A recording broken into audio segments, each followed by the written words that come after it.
Assalamualaikum warahmatullahi wabarakatuh dan selamat datang ke channel saya. Jangan lupa untuk klik butang di bawah untuk subscribe dan juga like page ini. Terima kasih.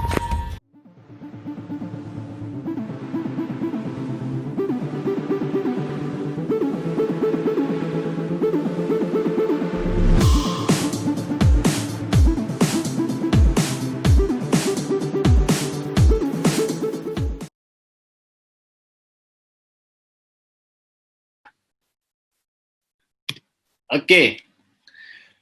Bahasa badan yang beracun ni biasanya apa yang dimaksudkan bahasa badan beracun adalah ketika otak kita menerima stimulasi daripada luar dalam keadaan yang cepat.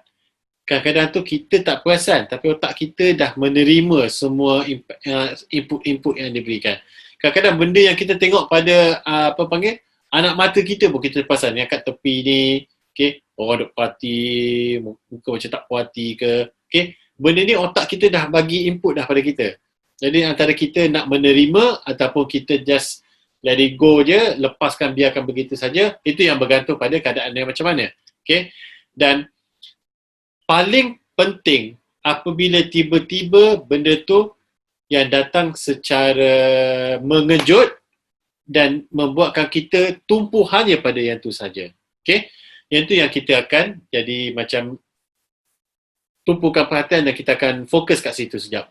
Sebagai contoh, kita duduk dalam meeting, jangan bersembang apa semua, ini meeting business. Tiba-tiba datanglah seorang lagi yang mana dia adalah ketua dan dia adalah mereka yang membuat keputusan. Okay? Keputusan yang keputusan yang memang sama ada go or no go, dia akan bagi keputusan. Katakanlah yang buat keputusan tu, alih-alih dia datang, dia pakai t-shirt pagoda, pakai seluar bermuda yang separuh tu dengan selipar Jepun. Ketuk-ketuk masuk. Lepas tu yang lain yang ada tu, yang masa kita tengah bincang tu, ini bos saya. Kita dalam mesyuarat tu, kita ni tengah nak buat bisnes dengan dia. Orang macam ni ketua dia nak buat tu. Okay.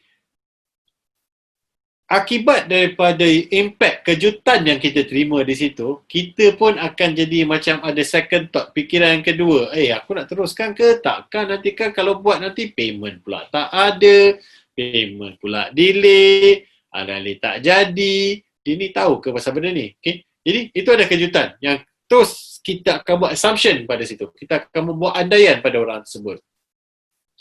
Berbeza kalau dalam keadaan di mana sedang kita bincang, lepas tu salah seorang daripada panel kata, sekejap ya cik, sekejap ya puan, nanti kan kejap lagi bos saya masuk. Alih-alih yang datang tu, dia pakai baju dengan penuh gaya, dengan penuh smart. Okay? Kena pula dia pakai baju warnanya yang memang kena dengan situasi, yang memang kena dengan tema. Okay? Sebagai contoh, mungkin dia tak pakai baju warna hitam, kemeja warna putih, mungkin dia pakai warna hijau gelap dan dia pakai t-shirt yang berwarna cerah, okay, dengan rambut dia tersisir rapi, yang mana dengan t-shirt, kombinasi t-shirt dan juga suit yang dia pakai sesuai pula tu dengan warna kulit dia.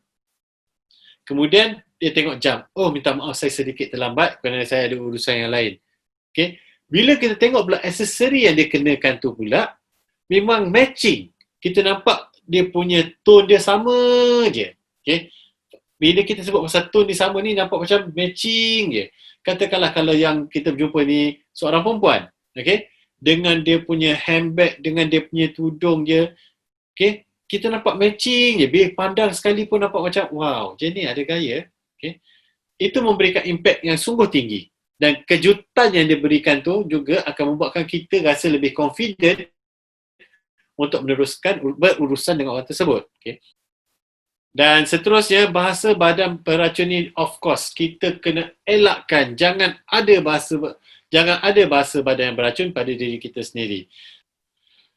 Bahasa badan beracun yang pertama adalah terlalu kerap bersandar ataupun kita membelakangi diri kita.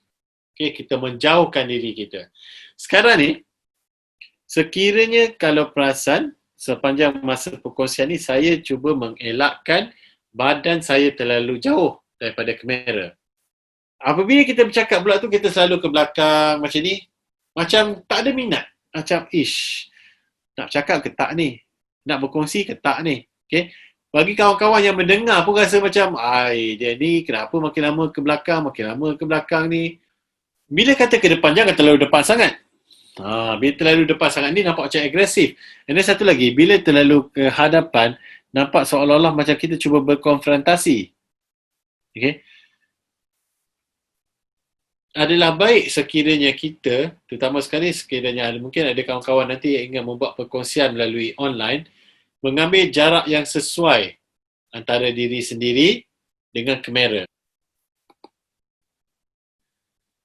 Seterusnya, eye contact. Bila kita pandang, terutama sekali bila kelas secara online ni, macam situasi saya sekarang ni, kamera saya di atas, laptop yang mana saya tengok slide saya di depan, dan saya ada satu lagi skrin kat belah sana untuk saya tengok semua orang. Nak jadi cerita pula hari ni gambar yang gelap, tak nampak apa-apa, tak ada video. Jadi dia punya feel dia hari ni lain sikit rasa ni. Pasal apa saya tak nampak. Jadi saya cuma mengharapkan mata saya akan sentiasa fokus pada lens agar kawan-kawan yang mana yang melihat sudah tentu semua dapat tengok saya punya video. Bila kita bercakap dengan seseorang, terutama sekali apabila dalam kita berbincang bisnes. Ini dalam konteks bisnes. Konteks bisnes, kita memang kena ada angguk. Baik. Saya setuju. Yes, betul. Tapi, dalam konteks motivasi ataupun counselling, kita kena kurangkan anggukan kat situ. Kita kena kurangkan anggukan. Kenapa? Apabila kita acknowledge ataupun kita mengiyakan benda yang negatif tu akan sampai kat kita. Itu yang kita akan jadi penat. Tapi jangan terlalu angguk. Kita tu nampak macam orang tak cerdik, ataupun kita menyindir, ataupun kita ni kurang sabar. Kita macam kelang kabut. Okey.